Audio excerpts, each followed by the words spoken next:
Gus, ada pertanyaan. Kalau misalnya seandainya Robitoh itu bubar, tidak terbukti dzurriyyat Nabi, tes DNA pun tidak terbukti. Ini kan jenengan sangat menghormati Habib Anies dan Habib Lutfi. Nah itu bagaimana nanti Gus itu? Ini ada pertanyaan yang sangat menjebak menurut saya, tapi dijawab dengan bijak oleh Gus Fuad Pleret dalam channelnya Gus Fuad Channel. Ya, terbukti dan tidak terbukti itu sama sama bagusnya. Seandainya ternyata Robitoh Alawiyah itu tes DNA semua terbukti, termasuk Habib Lutfi, Habib Anies itu terkonfirmasi dzurriyyat Nabi, nasabnya juga ilmu nasabnya juga terbukti, meskipun itu mustahil ya.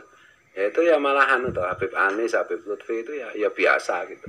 Habib Anies yang luar biasa, yang saya cintai, yang saya agungkan. Habib Lutfi juga begitu. Jadi menurut beliau, ketika Robitoh Alawiyah ini ternyata tidak terbukti sebagai cucu Rasulullah SAW, itu tidak akan berdampak kepada Al Habib Anies rahimahullah dan juga kepada Al Habib Maulana Lutfi bin Ali bin Yahya dari Pekalongan. Sama sekali tidak berdampak pada beliau.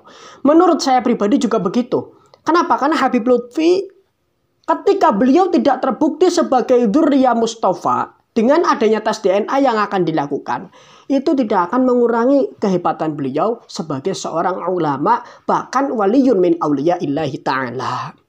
Itu ya orang kan ya maklum aja karena dzurriyyat Nabi kan. Tapi seandainya, jadi menurut Gus Fuad Pleret, ketika Habib Lutfi bin Ali bin Yahya ini termasuk dzurriyyah Nabi Muhammad SAW dan memiliki keistimewaan yang luar biasa, itu tidak aneh. Wong itu dzurriyyah Nabi kok begitu hebat, ya wajar. Nah, begitu. Ketika Habib Lutfi bin Ali bin Yahya tidak terbukti sebagai keturunan Rasulullah SAW, maka apa? Maka menurut Gus Fuad tidak akan mengurangi kehebatan beliau, bahkan tambah sakti. Kenapa? Bukan dzurriyyah, ternyata bisa sehebat itu. misalnya Robitoh itu tidak bisa mematahkan tesisnya Kiai Imaduddin, dan secara tes DNA juga anggota-anggotanya tidak terbukti sebagai dzurriyyat Nabi, itu justru menurutku Habib Anies, Habib Lutfi itu malah kelihatan lebih sekti. Bukan dzurriyyat aja saktinya kayak begitu. Tuh, bukan dzurriyyat aja saktinya kayak begitu. Jadi kesaktian seseorang, kealiman seseorang ini bukan dilihat dari nasabnya. Kemuliaan seseorang bukan dilihat dari nasabnya. Kealiman seseorang ini seperti dikatakan oleh Al-Imam Nawawi dalam kitabnya ketika menafsiri kata-kata dari Al-Imam Bukhari bahwa ta'allamul ilma qabla dhannin. Belajarlah ilmu sebelum prasangka. Kemudian ditakwil oleh Al-Imam Nawawi dengan takwil yang begitu panjang, yaitu ta'allamul ilma min ahlil ilmi al-muhaqqiqina raw'ina qabla mulji'a qaumin yatakallamuna bidhununihim allati laisa laha mustanadun syar'iyyun. Bahwasanya apa? Kemuliaan itu dengan ilmu, dan ilmu itu didapat dengan belajar. Belajarnya ta'allamul ilma min ahli ilmi, dari ahli ilmu, bukan ta'allamul ilma min ahli baitin Nabi, bukan. Nah, ini salah satu perkataan Imam Nawawi yang dimana perkataan tersebut menakwili salah satu atharun Nabi, yang jadi Imam Bukhari ini mendapat julukan bahwa apapun yang diucapkan Nabi, apapun yang dilakukan Nabi, ini apapun asar bekas yang dilakukan Nabi, ini pasti dilakukan oleh Al-Imam Bukhari atau Al-Imam Abu Abdillah Muhammad bin Ismail Al-Bukhari. Lanjut. Dan itu kalau sekarang posisinya misalnya dianggap dzurriyyat, ya wajar lah sakti.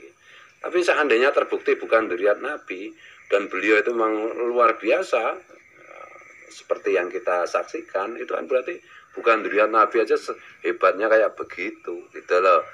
Jadi apa implikasi atau akibatnya itu semua itu tetap hebat bagi Habib Anies, Habib Lutfi gitu. Dan jadi tidak akan berdampak kepada Habib Anies dan Habib Lutfi. Akan tetap mulia beliau berdua. Karena akhlaknya asyarau bil adab la bin nasab. Ini ada kata-kata begitu.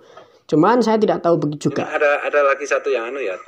Termasuk kan sekarang orang mengait-ngaitkan tentang Maulana Sekumpul dengan Pak Alawi gitu loh. Saya kemarin bercakap-cakap dengan ahli nasab, itu sebenarnya Maulana Sekumpul Syahrzad Al-Banjari itu ternyata jalurnya itu bukan Ba'alawi kok. Nanti Ini menjelaskan juga Maulana Sekumpul. Guru Sekumpul ini salah satu ulama yang sholawatnya ini menggema di seluruh dunia.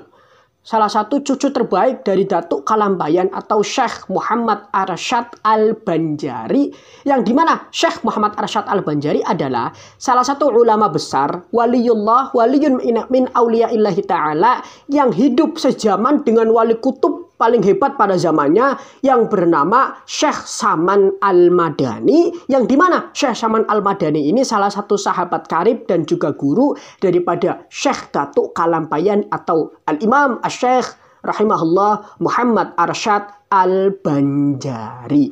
Dan kemudian cucu-cucunya lahirlah seorang ulama yang sholawatnya menggema di seluruh dunia bernama Maulana Sekumpul atau Tuan Guru Zaini. Ini bukan Ba'alawi. Kalau Guru Sekumpul menurut penuturan Gus Fuad Pleret, ini bukan Ba'alawi. Tapi beliau salah satu marga. Tapi nggak tahu. Lagi lah ahli nasab nanti. Kita lihat aja. Mudah-mudahan dalam minggu-minggu ini beliau menjelaskan mengenai hal ini. Jadi intinya gini loh. Nggak ada hubungannya itu Robita Alawiyah itu apa itu duriat Nabi atau bukan dengan kedahsyatan Habib Anis, Habib Lutfi, apalagi Maulana Sekumpul, nggak ada hubungannya. Betul, nggak ada hubungannya. Maulana Sekumpul ini seorang yang alimul allamah. Bahkan beliau ini dikatakan sebagai wali kutub pada zamannya. Habib Umar bin Hafid Yaman mengatakan tentang keistimewaan Guru Sekumpul itu berulang kali dalam pidato-pidato ceramahnya dan juga dalam obrolan-obrolan beliau. Al-Habib Umar bin Hafid Al-Yaman.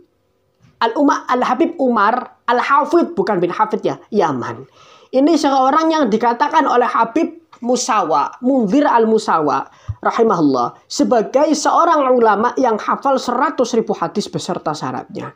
Tidak bisa dicapai oleh siapapun di dunia ini yang hidup sekarang. Kalau hidup 100 tahun yang lalu ada, namanya Syekh Yasin Al-Fadani. Semua itu Habib Lutfi, Habib Anis, Maulana Sekumpul itu sudah dasar itu. Betul, sepakat. Duriat itu sudah dasar. Kalau khusus Maulana Sekumpul, beliau sudah sangat sepakat sekali, dan saya sangat setuju sekali dengan pernyataan dari Gus Fuad Pleret, Bantul, Yogyakarta. Bersaksi bahwa beliau itu adalah duriat, itu saya yakinnya. Hanya persoalannya kan ikhtilafnya nanti pada jalur nasabnya itu kemana, gitu loh. Kalau menurut ahli nasab, yang seorang Jadi Guru Sekumpul ini pasti termasuk duriat, pasti termasuk keturunan Rasulullah. Cuman ada ikhtilaf, apakah beliau termasuk Ba'alawi atau luar Ba'alawi. Nah, ini yang jadi pernyataan dan juga yang jadi permasalahan oleh ahli nasab yang akan dikemukakan beberapa hari yang akan datang.